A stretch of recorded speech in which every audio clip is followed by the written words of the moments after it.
اعوذ باللہ من الشیطان الرجیم، بسم اللہ الرحمن الرحیم۔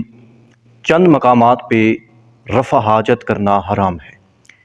مومنین کرام، ہمارا مذہب دین اسلام مکمل ضابطہ حیات ہے۔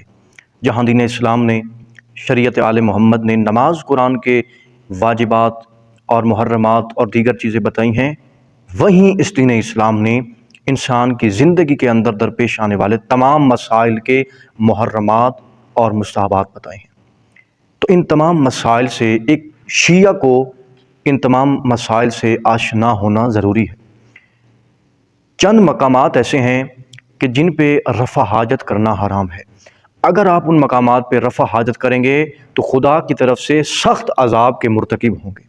تو اس عذاب سے بچنے کے لیے آپ کو کوشش کرنی چاہیے کہ ان تمام چیزوں کا علم حاصل کریں، اور وہ کون کون سی چیزیں ہیں کہ جہاں آپ رفع حاجت نہیں کر سکتے۔ پہلی چیز، 4 مقامات ایسے ہیں کہ جہاں پہ رفع حاجت کرنا حرام ہے۔ رفع حاجت کرنے سے خدا کی طرف سے سخت عذاب ہوگا جو آپ کے اوپر نازل ہوگا۔ پہلی جگہ کہ جہاں رفع حاجت کرنا حرام ہے، وہ مقام ہے بند گلی۔ یعنی کوئی ایسی گلی ہے آپ کے علاقے کے اندر، آپ کے محلے کے اندر، کہ جو گلی بند ہے اور وہاں کے رہنے والوں کے لیے وہ باعث ضرر ہے۔ یعنی اگر وہاں انسان رفع حاجت کرتا ہے تو وہاں کے گزرنے والوں کے لیے مشکل کا یہ موجب بنے گی، تو وہاں پہ آپ کے لیے رفع حاجت کرنا حرام ہے۔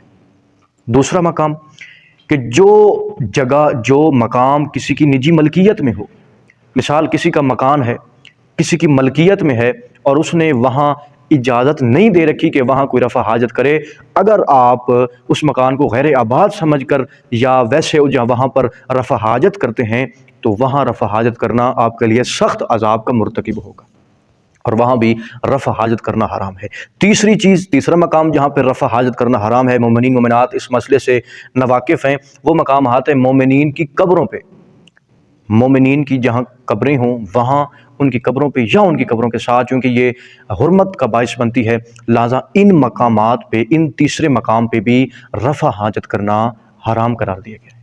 چوتھا اور آخری مقام کہ جو مقامات کسی کے لیے وقف ہوں، یعنی مدارس ہیں، مدارس طلباء کرام کے لیے، علماء کرام کے لیے وقف کیے گئے ہیں، اور وہاں یہ اجازت نہیں دی گئی کہ کوئی غیر عالم یا غیر طالب علم، کسی عام انسانی معاشرے سے تعلق رکھنے والا وہاں آ کے رفع حاجت کرے، تو آپ وہاں رفع حاجت نہیں کر سکتے۔